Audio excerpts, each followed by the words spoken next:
नमस्कार बच्चों। आज हमने पहली कड़ी में त्रिभुज के प्रकारों में भुजाओं के आधार पर त्रिभुज कितने प्रकार के होते हैं ये समझा था। अब हम समझते हैं क्या देखा था। त्रिभुज किसे कहते हैं? तीन भुजाओं से घिरी हुई आकृति को त्रिभुज कहते हैं। ये भुजाएं हैं और ये 1, 2 और 3 कोण है। भुजाओं के आधार पर हम समझ चुके हैं 3 प्रकार के होते हैं ये, और कोण के आधार पर भी 3 प्रकार के होते हैं। अब कैसे समझें इसके लिए देखते हैं। देखिए ये एक कोण बना हुआ है, समकोण है, 90 अंश का कोण है और ये एक त्रिभुज बन गया है ABC। इस प्रकार से हम समझ सकते हैं कि ये एक त्रिभुज है जिसमें एक कोण समकोण है या 90 अंश का है। तो इसको हम क्या कहते हैं?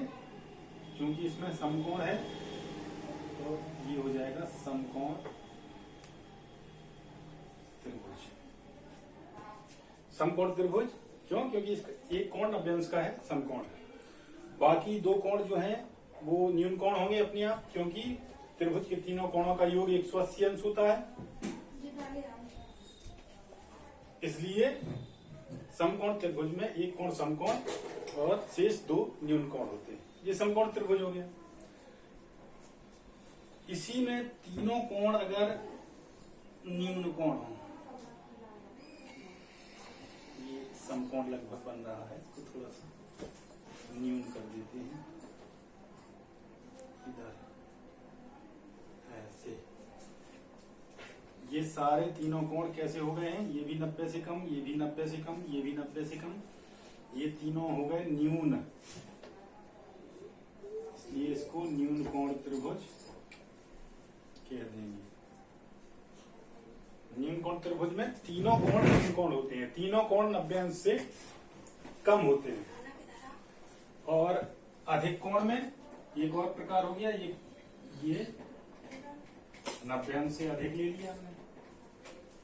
देखिए 90 ये आ रहा था लगभग, ये 90 आ रहा था और इससे ऊपर हमने ले लिया ये एक अधिक कोण हो गया ये।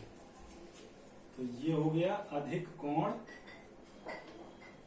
त्रिभुज।